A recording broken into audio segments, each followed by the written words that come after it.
I was born in 1930. So, but you graduated from Michigan State University. Yes. And when does the Korean War kick in? And does that? All right. Well, when you go to a land grant college like Michigan State, you had to take ROTC 2 years. So I took 2 years ROTC. And then they said that you could take advanced ROTC and get a commission, but you didn't have to. You just had to take the first 2 years.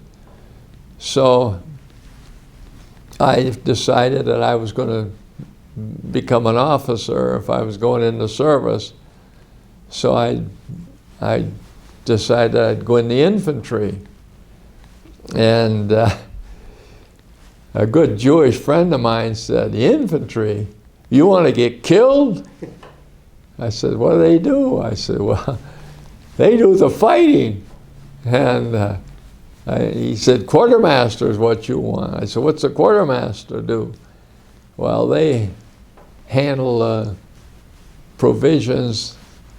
They take care of the ammunition, they furnish the ammunition up to the line, and they do things like that." And so I switched and became a quartermaster. So when I graduated, I got a commission as a quartermaster, and I graduated in June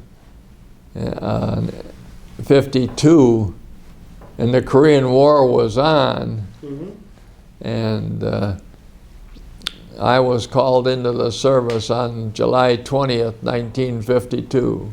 And as a commissioned officer, yes. Where were you assigned first? All right, I was sent down to Camp Atterbury, Indiana. And that was a wonderful place because the New York Yankees had that was my team, and they had a farm team in Indianapolis. And so I used to go down there. It was about 30 minutes away. I used to go and see the ball games there. Moose Skowron was one of the players that played for them, and they all got a chance to play with the Yankees. So it was a good place, and I was there until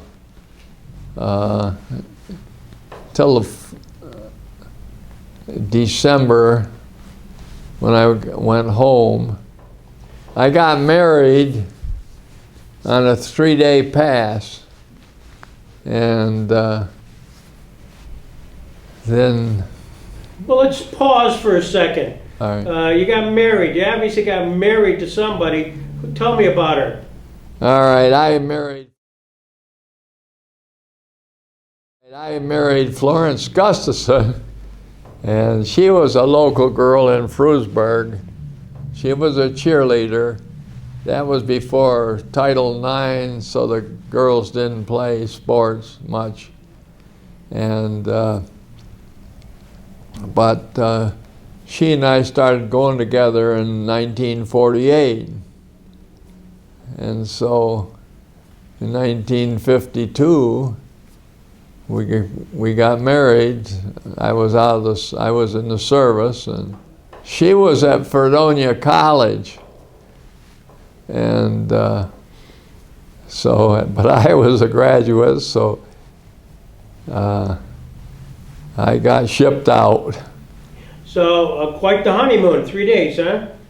That was about it. Then you're shipped out. I was sent to Japan, and I went through chemical, biological, and radiological school for 2 weeks at Itajima. Itajima is not too far from Hiroshima, and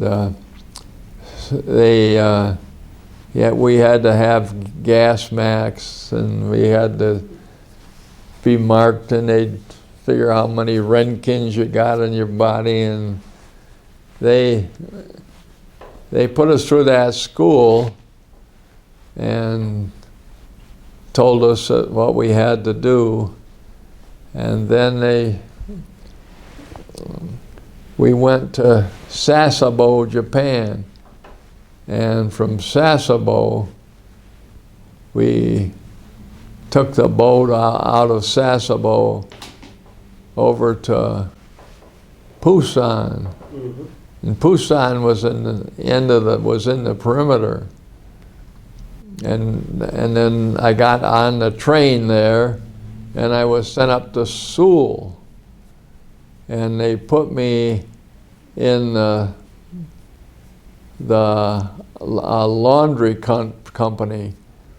It was in the combat zone because we had to wash all of the clothes that came back from the men that were up on the line, which was about 30 miles away. And so that was my job. Did you have much interaction with the frontline guys? You know, not only did you get their uniforms, but did you have a chance to talk about their experiences on the front line? No, I did not. Yeah. I had to go up there. I had to take ammunition up there. That was dangerous. And that was the only contact. You had to take it up and get out of there as fast as you can. When there was downtime in Korea, did you guys do hunting or play baseball or do anything? Yeah, after the war was over, I got over there in April of 1953, and the war ended on June 27, 1953. So I was there for part of the war. When the war ended, different outfits started playing baseball. So I sent and got my glove and spikes, and we had uniforms and everything, and it was wonderful playing ball. But when you go through, Seoul was really badly shot up, and when you take a look at some of the buildings and today in Ukraine, you get an idea what happened to Seoul, because the Chinese had come down through.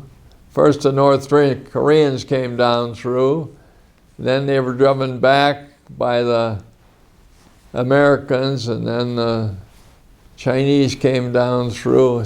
So it had been worked over pretty good. You got involved in the judiciary proceedings. Yes. There. Tell me about that. All right. Well, in the service, there's three kinds of court-martial. There's general, and that's for somebody committed like murder, arson, rape, serious felony. And then there's special court-martial, and that's a lesser court-martial. And then there's one by the company commander, and that's a summary court-martial. Well, when people are assigned to a summary court-martial, they're still entitled to have someone represent them. And so I got appointed as a defense counsel for some of these people. And I won a couple of cases, and then they made me a prosecutor. And you know, they were things like sleeping on guard duty or disobeying an officer's order or some things like that. They weren't really serious, but you could get some time out of it. Now, you had not been to law school at that time, right? You were just coming out of a... Yeah, that's when I decided, when I got involved, I had no intention of becoming a lawyer. I thought, that's crazy. I was going to be in phys ed. And so I wrote to my father and I said, I'd like to go to law school when I get back out. And would you send me some books? Ah, So he did. Sent me a couple of books. And I studied those. And then when I got back, I asked my dad, what do I have to do to get into law school? He said, well, you got to file an application. And so I did. And one of the things you had to have was you had to be recommended by an attorney. So I said, who should I go see? And my dad said, go see Al Olson. mhm. So I went up to see Al Olson. Al said, well, I guess I'll have to sign it. Your dad signed mine. So he signed a letter of recommendation, and Robert H. Jackson signed my dad's. Wow, So great connect. So, the aha moment for you to become a lawyer was in Korea. yeah. Wow, what a neat story.